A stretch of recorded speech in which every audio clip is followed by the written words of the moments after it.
बंदों गुरुपद कंज कृपा सिंधु नर रूप हरि महामोहतम पुंज जासु वचन रवि कर निकर। भक्तगणों को तथा धर्म अनुरागियों को मेरा हार्दिक नमन। सत्संग योग उपनिषद में यह पद आया है, दुर्लभो विषय त्यागो दुर्लभम तत्व दर्शनम दुर्लभा सहज अवस्था सद्गुरु करुणा बिना। अर्थात सद्गुरु की दया के बिना विषय त्याग दुर्लभ है, तत्व दर्शन दुर्लभ है और सहज अवस्था दुर्लभ है। जितना भी विषय भोगी के से आप आशा रखेंगे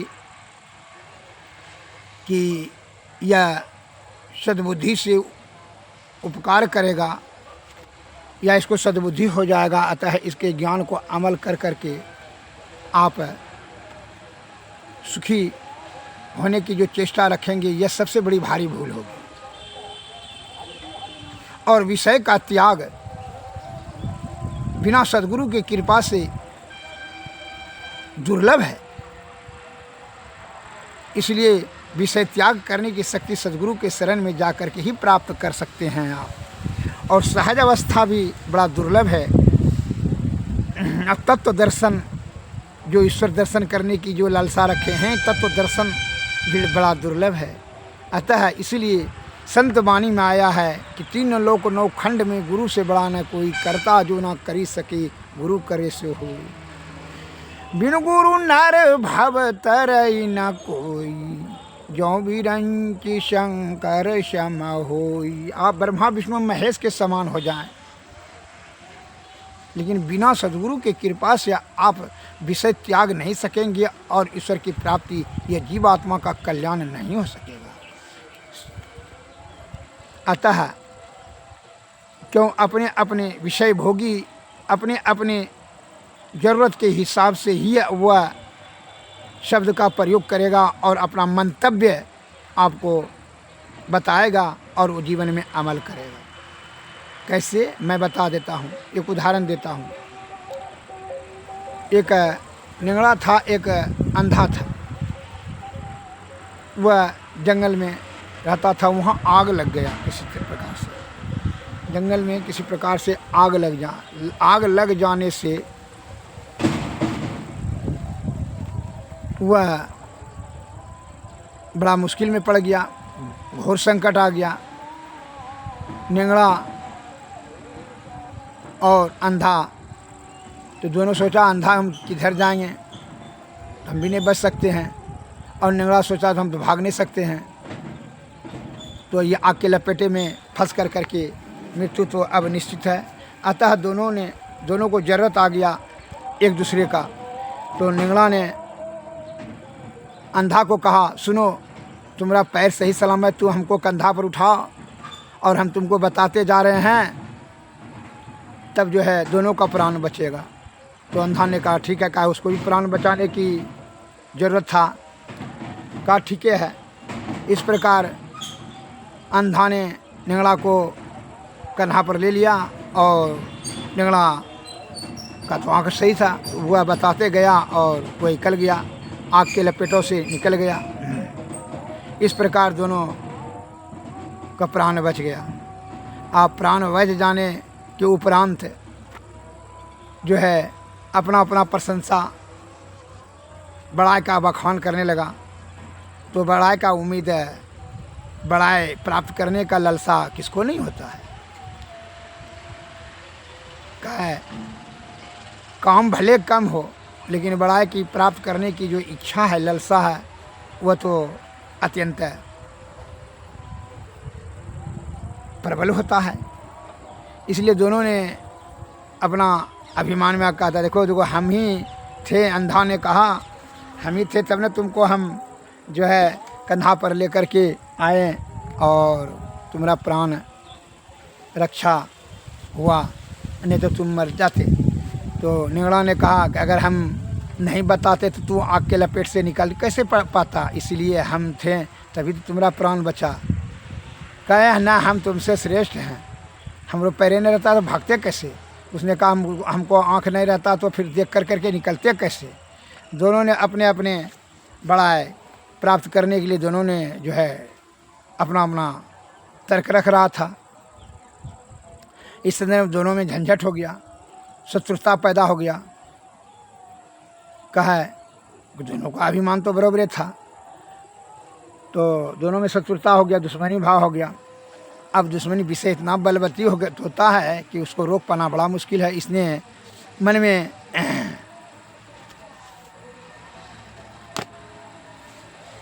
क्या किया कि अब तो दुश्मनी हो गया, चला गया। अब शंकर भगवान का पूजा पाठ करने लगे दोनों ने।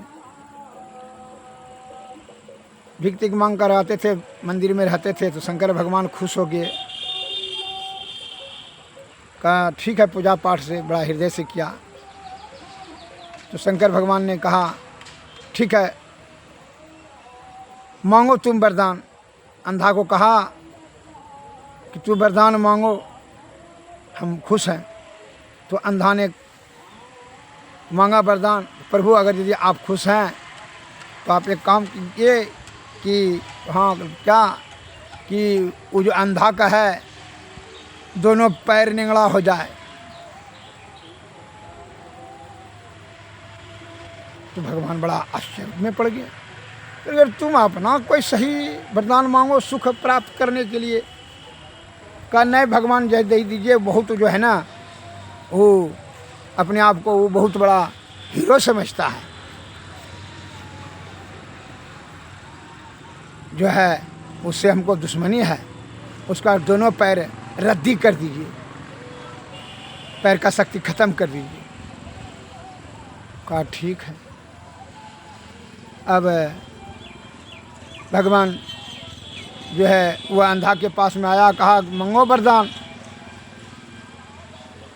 तो अंधा ने कहा भगवान अगर आप अपने पर खुश हैं तो हाँ हाँ बिल्कुल खुश हैं, मांगो वरदान।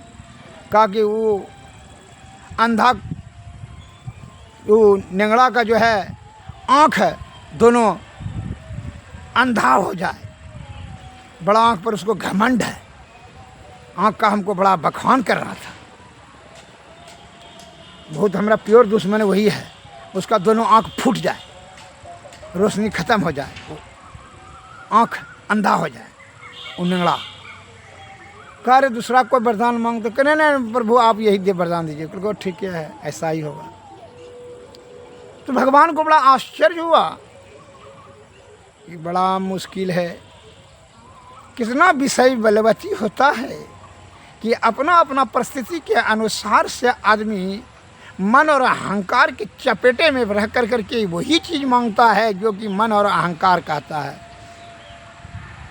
अपना बुद्धि और ज्ञान का तो प्रयोग ही नहीं करता है। चित्त में कितना दूषित हो जाता है, मन और अहंकार कितना प्रबल हो जाता है। इसलिए कहता है विषय बड़ा बलवती होता है। तो क्योंकि जब तक कि विषय का परित्याग आप नहीं कर लेते हैं तो देवता भी खुश हो जाता है, तो पर भी आपकी सदगति नहीं होगी, अर्थात ब्रह्म की प्राप्ति नहीं होगी।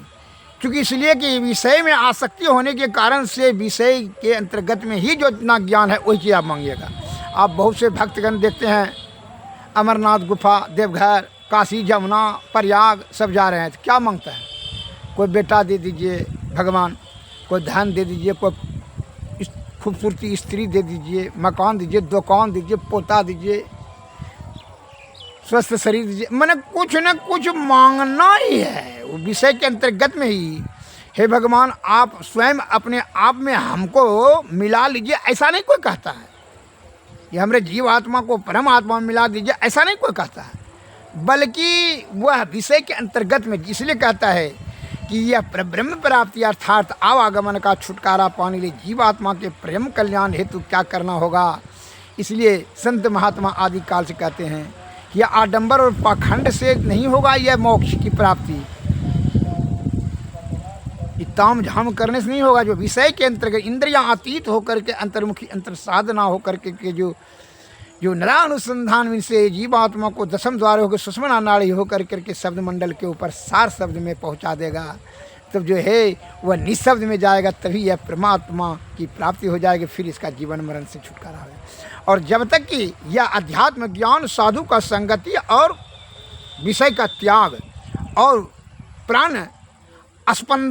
प्राणवायु स्पंदन करने की, निरोध करने की क्षमता, अगर यदि यह ज्ञान प्राप्त नहीं हो जाए सदगुरु की कृपा से, तब तक मोक्ष की प्राप्ति नहीं है। देवता भले खुश हो जाए, आप मिठाई बड़ा कड़ा परिश्रम कर करके मिठाई के दुकान से मिठाई लेकर खरीद करके खा लिए, तो मिठाई का दुकान आपका नहीं हो गया। देवता को खुश करके आशीर्वाद ले लिए, वरदान ले लिए, इससे आपका मोक्ष नहीं होता है।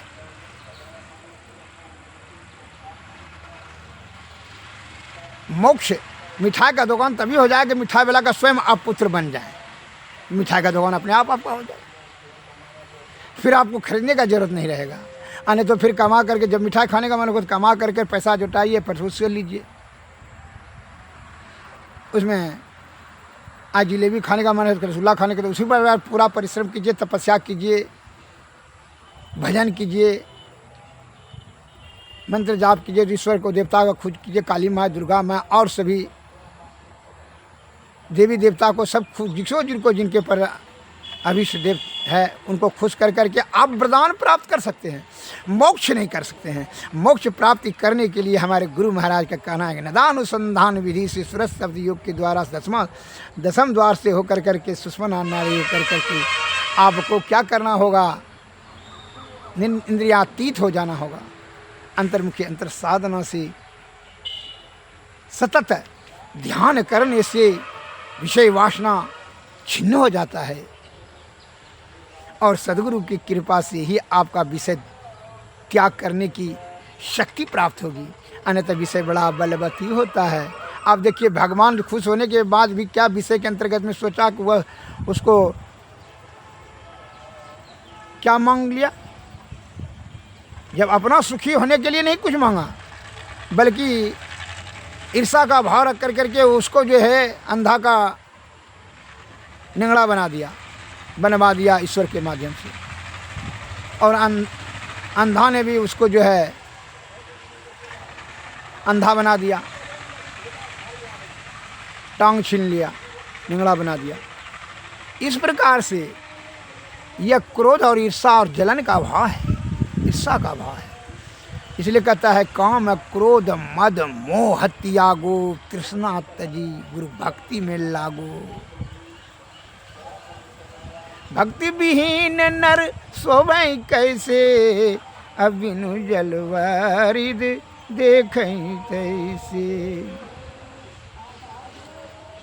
इसलिए विषय का त्याग अति अनिवार्य है, नहीं तो विषय बड़ा बलवती होता है। विषय के अंतर्गत में ही तुम सोचते हो, चिंतन करते हो, चिंता करते हो, रूप रस गंध शब्द स्पर्श, यही सब के इसी के आधार पर ही तुम्हारा सोच है। बुद्धिमान हो तो बुद्धिमान तो दिखते हैं, बड़ा बड़ा जो है बुद्धि कहता है बहुत बड़ा बुद्धिमान श्रेष्ठ है, लेकिन बुद्धिमान को मोक्ष थोड़ी प्राप्त होता है। चोर भी तो बहुत बुद्धिमान है, राजा तो बहुत बुद्धिमान है, लेकिन राज भोग सुख भोग करने में राजा का क्या गति होता है, डायरेक्ट नरक में जाता है, मरने के बाद डायरेक्ट नरक में जाता है। राजा का गति यही होता है। कभी कोई राजा स्वर्ग या मोक्ष प्राप्त किया है? नहीं किया है। जब तक कि विषय का त्याग नहीं हो जाए तब तक जीवात्मा का कल्याण नहीं होगा, तब तक आवागमन के चक्कर से छुटकारा नहीं मिलेगा। आवागमन से छुटकारा पाने के लिए सद्गुरु के शरण में जाना होगा। उनके कृपा से ही विषय त्याग करने की उनकी शक्ति होगी, अध्यात्म का ज्ञान मिलेगा। कैसे ये है नदानुसंधान का विधि सूरज शब्द योग का दसम दरबार से सुषमना नाड़ी में ध्यान करना होगा। निरंतर सतत ध्यान करने से ही विषय क्षीण होता है।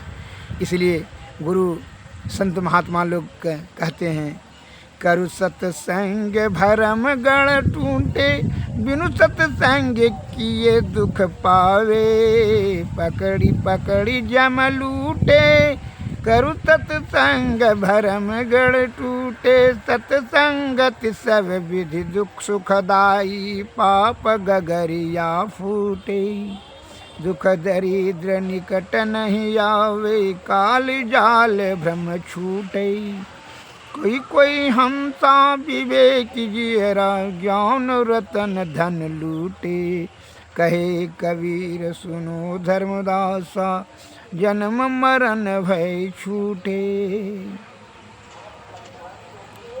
यह जो आप पूजा पाठ मंदिर जाते हैं तो मांगने के विधि है, क्या मांगू कछु थिर न रहाई। सुनते बात महात्मा बताते हैं आपको, क्या मांगू कुछ थिर न रहाई, देखत नैन चलियो जग जाई। 1 लाख पुत 1.25 लाख नाती, जा रावण घर दिया नवाती। लंका साकोट समुंदर सिखाई, जा रावण की खबर न पाई। सोने के महल रूपे के छजा, छोड़ी चले नगरी के राजा। कोई करे महल कोई करे टाटी, उड़ जाए हंस पड़ी रहे माटी। आवत संग नौ जात मंग संगाती, कहा भय दलवा दे हाथी। कहे कबीर अंत की बारी, हाथ छारी ज्यों चला जुआरी।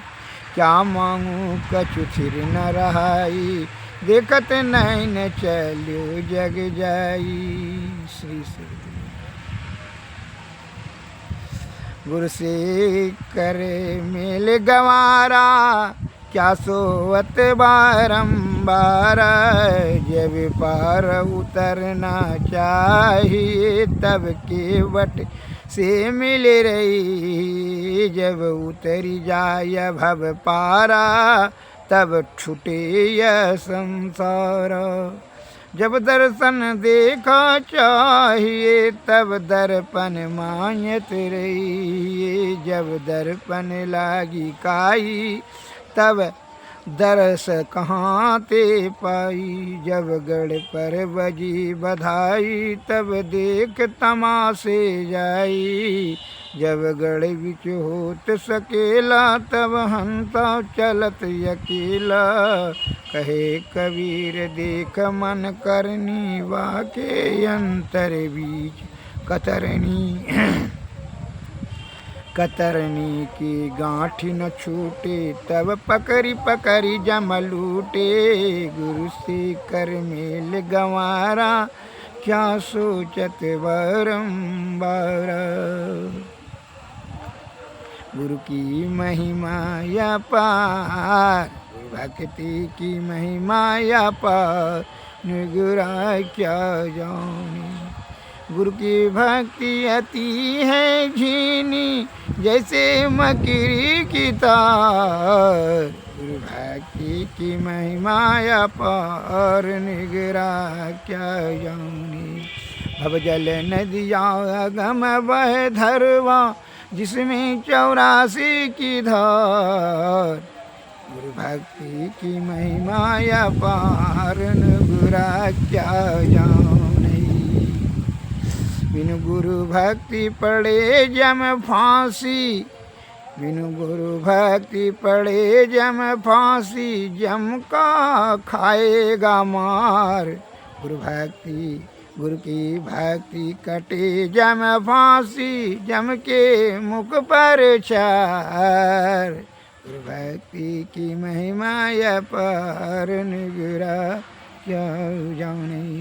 कहत कबीर सुनो भाई साधु, गुरु बिनु नहीं निस्तार। गुरु भक्ति की महिमा अपार, निगरा क्या जाने। इसीलिए दूसरे पॉइंट में बताते हैं, दूसरे दोहा में बताते हैं, घूंघट का पट खोल रे, तो को पीग मिलेंगे।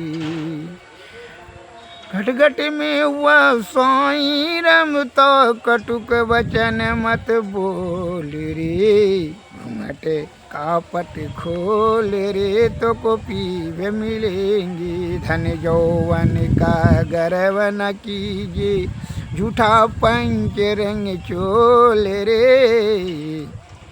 घट कपट खोल रे तो पीब मिलेंगी। सुन महल में दिया ना बारी ले आशा से मत डोल रे। जोग जुगत से रंग महल में पिए पाए अनमोल रे। कहे कबीर आनंद भयो बजत अनहद के ढोल रे। घूंघट कपट खोल रे तो पीब मिलेंगे। श्री सद्गुरु महाराज की जय। श्री सद्गुरु महाराज की जय। और तीतन मंदिर में लीजिए दृष्टि जुगल कर सनमुख दीजिए। चमकई सूक्ष्म यति जल ब्रह्म ज्योति अनुपम लख लीजिए। जगमग जगमग रूप ब्रह्मांड निरखी निरखी ज्योति तजरीजी। शब्द सूरत या व्यास सरलतर कर करी सारा समाज कही लीजिए। श्री जुगति काया गढ़ त्यागी भव भ्रम भेद सकल मन चीजे। भव खंडन यारति निर्मल करिमै ही अमृत रस पीजे। आरती तन मंदिर में कीजिए दृष्टि जुगल कर सनमुख लीजिए। श्री सद्गुरु महाराज की जय। श्री सद्गुरु महाराज की। सद्गुरुवे नमः। सद्गुरुवे नमस्कार। जय हिंद जय भारत। नमस्कार।